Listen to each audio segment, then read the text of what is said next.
Sejauh apa riset yang telah saya lakukan untuk menghadirkan karya ini? Jadi riset awal yang saya lakukan itu dari keluarga sendiri, yaitu saya mengambil contoh kasus yang terjadi pada ibu kandung saya sendiri. Ibu kandung saya sendiri adalah salah satu masyarakat atau tokoh masyarakat dari Bugis, yang dimana beliau mendapati sebuah kebudayaan Mapasiala atau perjodohan paksa. Jadi beliau memilih untuk kabur dan membatalkan Mapasiala tersebut, sehingga hal itu menyebabkan siri. Dalam Bugis itu siri artinya memalukan keluarga.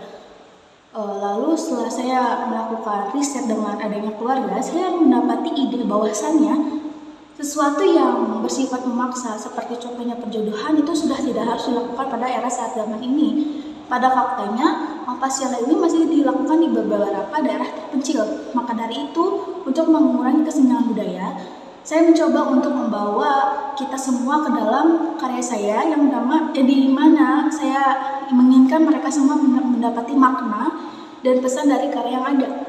Seperti contoh karya saya yang baliknya warna hitam putih dengan ekspresi yang sedih dan juga ditampilkan dengan karya yang depan yang terlihat warna-warni, colorful dengan ekspresi yang tersenyum.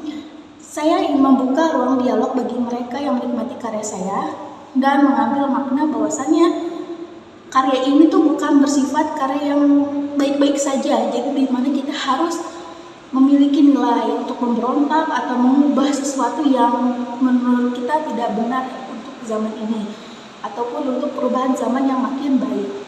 Seperti itu. Lalu setelah itu mengapa ada gabungan antara Mapasiala dan Kubis. Jadi di sini saya mengambil atau mempelajari bahwasanya Kubis itu adalah suatu pemberontakan dari adanya gaya realis atau naturalis, pokoknya yang bersifat barat, yang bersifat sempurna, bersifat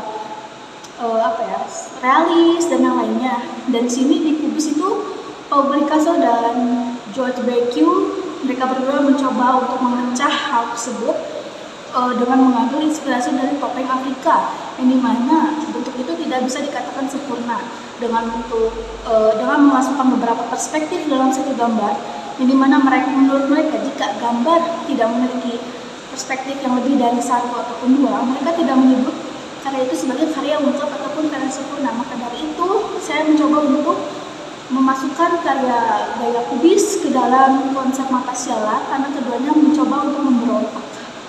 Seperti itu.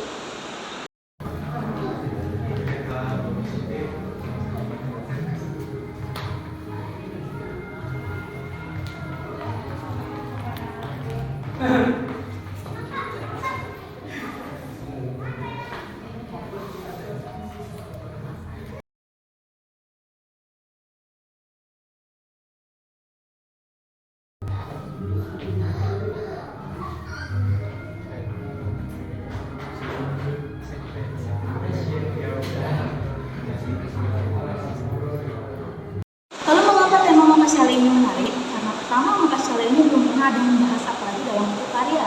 Oleh sebab itu saya mencoba untuk mereinterpretasikan atau memperkenalkan kembali kebudayaan yang dimana tidak banyak orang ketahui kepada era saat ini.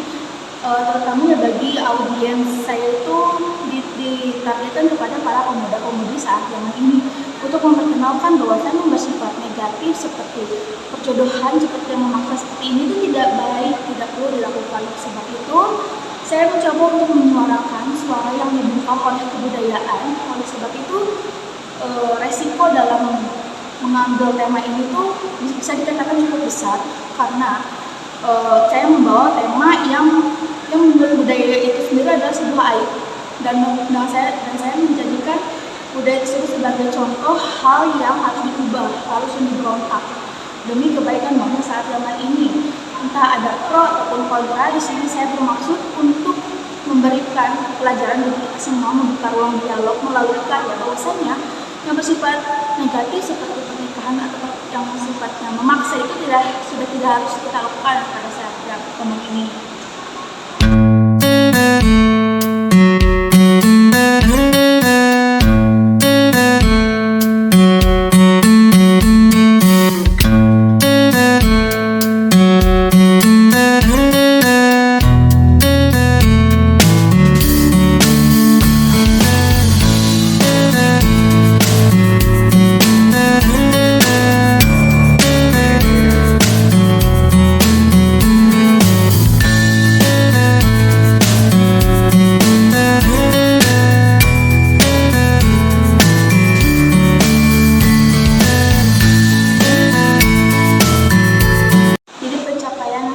Hingga terciptanya karya seperti ini, pertama saya mengambil inspirasi dari pelukis Jepang, itu Makoto Taniguchi. Saya mengambil bagaimana cara beliau memasukkan karya ke dalam frame dengan ketebalan atau bervolume 20 cm dengan ada bentuknya cermin di bagian belakang dan juga cermin transparan dua di bagian depan untuk menjepit karya depan.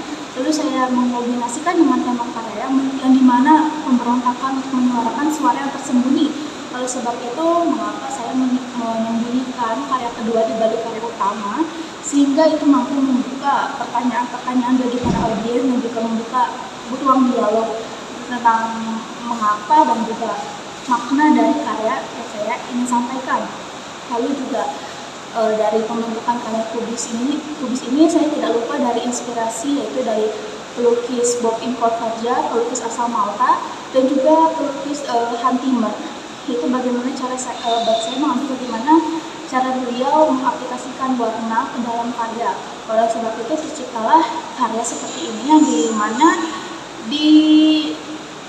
diambil inspirasi dari 3 pelukis utama, yaitu Hans Timmer, lalu ada Bob Incourt-Farja dan juga Makoto Taniguchi, dan tidak lupa juga dengan Pablo Picasso sebagai ayah atau pelopor dari seni kubis.